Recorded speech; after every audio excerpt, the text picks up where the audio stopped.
most Zambians are patriotic about their country, just like the Japanese. In education, I think they have a three sector. Because mathematics is a critical issue in my country because...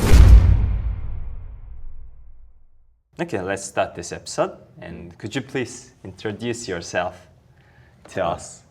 My name is Patrick Mulenga. I come from Zambia in the southern part of Africa. Back home, I'm a deputy head teacher at Kablonga Boys Secondary School in Lusaka, capital city of Zambia. I'm an international student at Hiroshima University here in Japan. And I'm currently looking at ethnomathematics, how to embed it into mathematics lessons in a Zambian context. Zambian context, okay. Yes. Okay, great. So, how long have you been in Japan? Wow, I've been in Japan for the past 19 months. 19 months, now. Okay. Yeah, I came to Japan in September, to be precise, on the 15th of September, 2023. 2023. That's when I came to Japan. So Yes. it's 19 months. So we want to travel 19 months ago. Yes. So when you first arrived in Japan, what did you notice from this country? Well, when I first arrived in Japan at the airport, first of all, what I saw was a clean place just upon arrival, and a lot of respect by the people. Almost everyone behaved the same. Those that talked to me at the airport, those that received us on the bus, they treated us very, very well with much respect. And then when we started coming into the country, what I saw was cleanness. Like I could literally see any trash. That was so amazing. And maybe I was thinking maybe it's just one particular place, but up to where we went, from the airport into the hotel where we went, everything was clean, well arranged, people well respectful, and that was very amazing.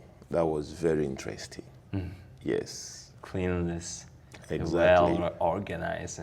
And just the way people talked to us with so much respect and so much attention and regard. Yeah, that was very, very interesting. Yes, please. Great. So when we live here in Japan, maybe in abroad, first we will notice the Japanese good things. Yes. And after spending a few months here, we will start to think our country, not Japan. Yes. You know, what was the difference between your country and Japan? Even the culture or social, even some problems. Okay. Here in Japan, it's a developed country, and my country is a developing country. And some of the problems that are in my country are, we have currently the problem with load shedding. Electricity is really a problem. We can't sustain electricity 24/7 throughout the country. But when you come to Japan, everything seems to be on track. Electricity is throughout. There are no blackouts. You have electricity all the time. And in school, you have internet. Even in the homes, at home in the apartments, there is internet that you can connect, so you can stay connected all the time. This is not the case in my country. Because even when you have bundles, even you have access to internet, electricity is another problem that we are facing as a country. And that's one of the issues I would want to address when I go back home, because I've noticed that Japanese are not only relying on hydropower, but they're also relying on solar power. I've seen it at university, I've seen it in homes, in the communities, and if we can also tap into this kind of technology, I think we can be better as a country. So as I talk about ethnomathematics, as I take it to the classroom lessons with the learners and students, it's very important also to take cognizance of this fact, this technology, and help our learners to develop this technology of solar so that we can sort out the problem with electricity, because connectivity must be throughout. You don't have to disconnect at one time, because at the time you want to connect, you may not know what is happening. Yes. That's true. That's true. Yeah. So after spending maybe 1 year, we want to go back home somehow, maybe food, or they have a lot of good things in your country. So what did you notice about your Zambians' identity, the good identities and the good things about the country? Zambians are known for loyalty to their country. Most Zambians are patriotic about their country, just like the Japanese. And we have beautiful cultures in different 10 provinces. Each and every province, there are several kind of cultures that people come to even witness. And we've got even wonders of the world. One of the 7 wonders of the world, like the Victoria Falls, that we are able to showcase to the world, that every other person around the world would want to come and see that wonder. And not only that, we have over 72 species of animals that people can come and experience and watch and just feel the natural resource that we have in our country. So yeah, it's a great country in terms of natural resources, and there is quite a lot of minerals also that people that would want to do business and invest in our country. Zambia is one of our largest producers of copper. So it's rich in terms of natural resources. Yes, though we have issues to do with still developing in terms of road network. We are still trying to see how best we can develop, and I think we are on track. We are moving on track, exactly. Thank you. Is there ever like any particular moment you decided to, oh, I have to go to abroad? Yeah, the moment I completed my undergraduate, I always thought of doing my master's and my PhD outside my country. And in 2018, there was a short course where I was shortlisted to come to Japan, and I did a course for almost 2 months. And I saw the way everything was arranged and how the course went on. I became so interested because I didn't really know much about Japan. But when I came to Japan in that year, and that was 2018, the interactions with the professors at Hiroshima University and the students in the schools of Japan, I became so interested, and therefore made a decision that it would be better for me to do my master's or my PhD outside my country, so that I can connect with the world out there. Because, you know, in my country there's a saying that a child who does not move appreciates when her mother's cook. And that means if you don't also go out and see what is there, you may think what you have is the best. Yes. Exactly. So it's part of experience to connect with other people and also experience other culture, which is very important because we are living in a global world and we need to connect. Yes, that was one of the decisions I made, that I should go and study abroad as one way of connecting with people outside my country. Yes. We want to more deep dive into your research. What's going on in your field, in your country? In my country, there's an issue because, you know, mathematics is a critical issue in my country because I'll be honest that the performance of mathematics is not good, both at junior and senior levels. It's still below 40% average, just on average. And so one of the problems that we have come to read about through studies is that most teachers in Zambia do not teach using tangible concrete materials.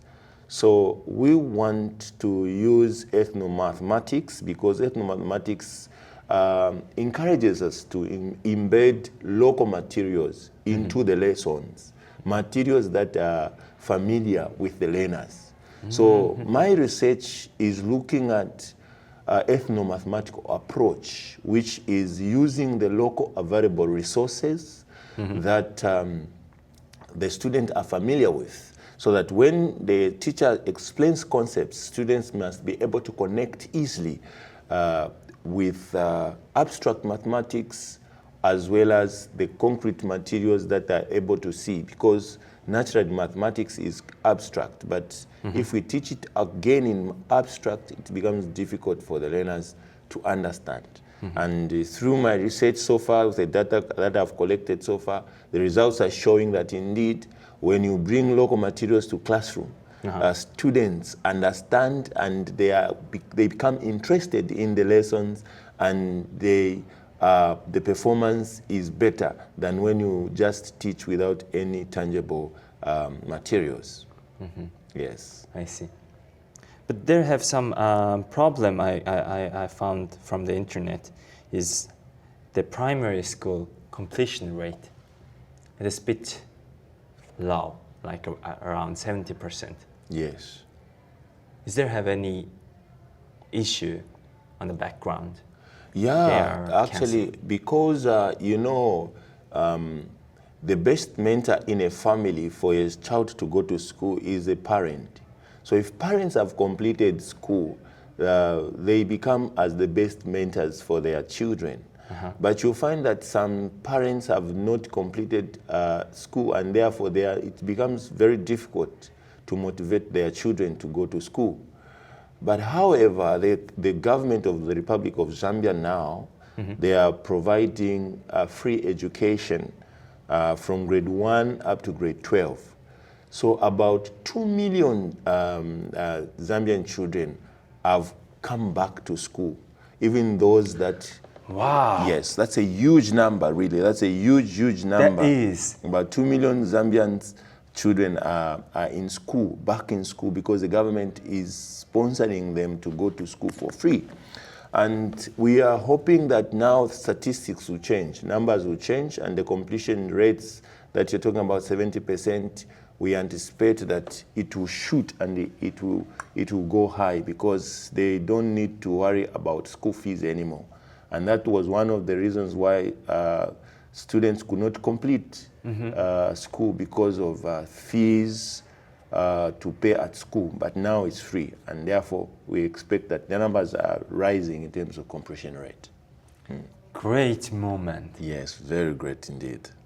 Wow, it is impossible to do easily, isn't it? It is, because even the government employed about 45,000 teachers in just less than 4 years. Something that is so amazing, and people amused that how did the President of the Republic of Zambia, how did the government manage to employ over 45,000 teachers within this period? At one time, they employed over 30,000 in one instance. 30,000 teachers were employed and are on payroll, and just in the name of supporting the completion rate, so that students can have teachers, quality teachers. So this is what the government is doing, and we are hoping that we are heading in the right direction in terms of education. Right. A lot of countries have money, but can't manage the type of movement, because the teacher is not easy to create. It's not easy job. It is really hard, isn't it? it's very hard to make a Yeah, there was teachers. there was a convention. It should be a convention. Should be in the UK, where the ministers of education across the countries met, and they were giving action plans of their ministries. Our Minister of Education, Honorable Douglas Yakarima, told the meeting, that the conference there, that we plan to recruit about 30,000 teachers that time, and then we are providing free education to students, which has shown about over 2 million students coming back to school. And at that place, people were wondering, how possible is it that you're going to employ 30,000? I think you are being over ambitious. It's not possible. You can't employ about 30,000 teachers in just one instance. Yes. But when he went back to report, he gave them, wow, we did it. Then they said, how? How did it happen? And he just said, the president's vision, because this is what he said, he promised the Zambian people, and he did it, that over 2 million students are back in school, and over now, as we speak, over 45,000 teachers have been employed. Just to talk about education, we'll not talk about the Ministry of Health, also a large number there of nurses and doctors have been employed in our country. It's a huge success indeed. Wow, I'm very happy to hear that, because the most of the developing countries funding roads, Yes, electricities, the infrastructures, yes, not education. Education is the bottom of the list. exactly. But Zambians are doing it's in the priority. Yes. It is happy to hear that. So maybe a lot of people complain about maybe electricity, but they're doing good job in the education sector. Exactly, yes. So it will give us a bright future, isn't it? Yes, because the president always has a saying, and I quote, he says, education is the best equalizer. And Equalizer. yes, it's the best equalizer. One way of bringing people to equality, to the same level, is offering them quality education. If they're educated, then education is the best equalizer. It can bring us to a particular level, all of us, if you are educated. And is putting in a lot with the administration of the government. Yes. Great. So in education, I think there have a three sector to educate the good people. The one is school. School. School, the government itself. Yes. School teachers. So one is student, of course. Yes. Student itself. Students. The other one is parents. So the government is trying so hard. The teachers are trying so hard. Yes. The students maybe yes. Yeah. So do you have any message to the parents? The parents, the message for them is that, especially in my country, is them continue supporting the students, even if most of them did not complete, they were not educated, but they should be able to support the learners and their children to go to school, because they have an opportunity that they have not had in the recent past, that they should send their children to school for free.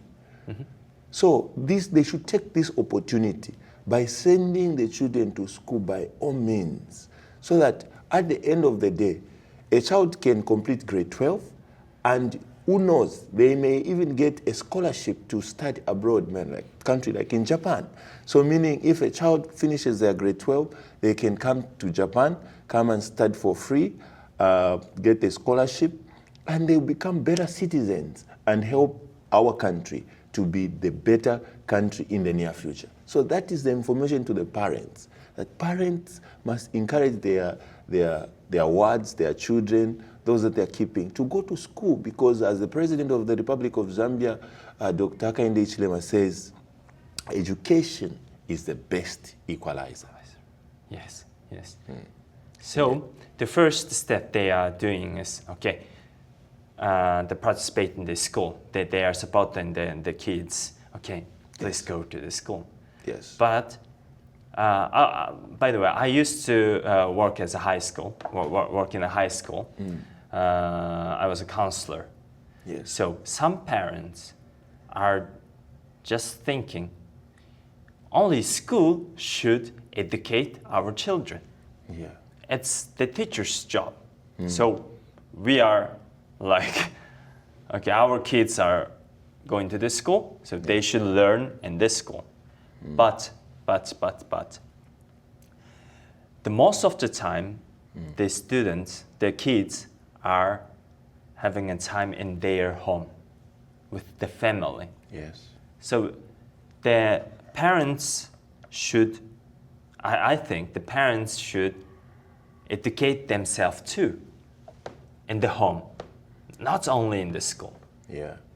In my country, there's a program called GCE, GCE. which gives opportunity for parents, those that did not do well, maybe at grade 9, at grade 12, to go back to school, enroll, and have their evening classes so that literacy levels also can increase in our country. So, you know, education does not end, and there's no age for education. So that's another advice to the parents, that those that are able to go back to school, they can still go back to school and do their GCE. After that, they can do 1 or 2 courses and uplift their academic status. Indeed. Wow, okay. Yeah. That's very good program. I never heard about that. Okay, let's change to the student side. So they have some chances to learn. Yes. So let's say for getting a scholarship after the graduation from the high school, what should they do today? What they should do today is to stay focused, and they need to get good grades, because scholarships are not given to students who are lazy, students who have not performed well. Scholarships are given to students who are focused with good grades and good results. So they should put in mind, as they do it now, that what they do in school right now has a very huge impact in the future. Because when they get the results after school, they need to determine which route they are taking. So right now is to stay focused and get good grades, that is studying very hard and do not involve themselves into illicit behaviors, into bad behaviors, alcohol drinking, drugs abuse, and so on. That is not necessary. For now is to focus on education, focus on school. Consult from their teachers when they are not sure about anything. Very, very important. But the most important thing is to stay and remain focused. And I will encourage them to look for a country like Japan, because when they come to Japan to come and study, they'll have an opportunity to be in a very peaceful environment, very supportive environment, and they'll be able to complete their education with very minimal challenges. Yes. Wow. Nice. Yeah. Okay, let's change the topic. Yes, please. So when we are in like high school, as an example, me, I'm just thinking about to like complete this school, or maybe like having a girlfriend, or in the university undergraduate level, like I'm thinking to have fun. Yeah, yeah. I like hanging with my friends, like that. In my head, only the type of thoughts I had. So when I'm aging, then my thoughts, like daily thoughts, are changing to one to another. And I think it's like improving, I guess. Yeah. It's improving. So how about you? What are you thinking recently? Recently, what I'm thinking to, after graduation, go back to my country in Zambia.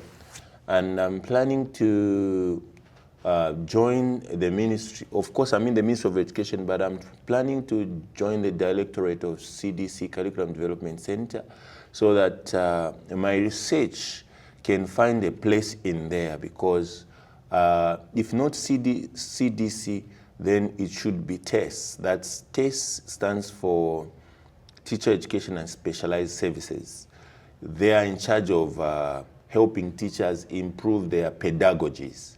So my line of focus now is to go and get involved with tests so that we can see how best we can assist our teachers in coming up with best pedagogies, best methodologies to help our learners become great innovators, to help our learners become people who can come up with solutions to what we are going through as a country. And as I told you about my topic, ethnomathematics is use of local variable resources in coming up with solutions or in coming up with lessons so that learners can understand mathematics with the things or materials that they are able to see within their community. They are able to see within their culture. They are able to see within their reach. Not talking about foreign materials. Foreign materials is very important, but of course, we need to take advantage of, because Zambia is blessed with so much natural resources. If we can use those in classrooms, and then learners can become great innovators, and Zambia will never be the same. I want to join TESS or CDC in developing our curriculum as well. Well, good luck on that. All right, thank you very much. Wow, that's so nice. Okay, our podcast is almost hitting the end of this episode. So before we finish, Yes. I know you have a lot of advice to the young Zambians. Yes. But could you please say only one, which is most important advice to the young Zambians who want to study abroad or maybe who want to come to Japan? For the Zambian students, I would advise them to stay focused on natural science subjects, especially mathematics, physics, chemistry, biology, because our MOU with Japan mostly supports mostly students in these categories. So my advice is stay focused in these subjects and ensure you get very good grades. Therefore, getting a scholarship will not be as hard as you may think. Thank you. Thank you. I heard about that special program in Hiroshima, which program is only like accepting Zambian students. Have you ever heard about this? Which one is it? Like they have a special program, the cooperating with Hiroshima University and Zambian, maybe government, I guess. So they have a lot of programs I heard in different schools, different areas in Japan. We are communicating with Zambian. That one, I'm not so sure, please, unless I find out, I need to do my research, because what I've only seen is, I've seen exchange programs where I just see students from Zambia, like University of Zambia, they come to Japan, maybe at Hiroshima University, learn here maybe for 6 months, and then Japanese also go to Zambia the same, and they exchange. That's one I'm aware of. Yeah, but the other one we've talked about, I really need to find out. Yes. So the STEM, the natural science, the sciences, they're very important. You saying about that. Yes, exactly. And the most of the programs I heard is, of course, this STEM one. Yeah, STEM. Yeah, STEM subjects. Yeah. Yes, exactly. Right. STEM subject, because one of the institutions that are helping students to get to Japan and get these scholarships is called the National Science Center. The National Science Center is a hub of STEM education in Zambia.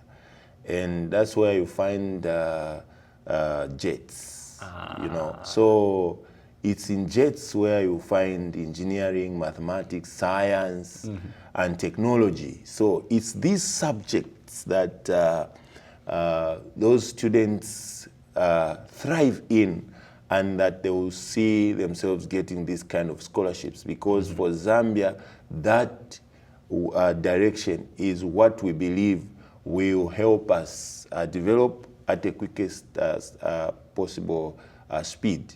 So that is why these subjects are really emphasized. I see. Yes. Okay. That's great.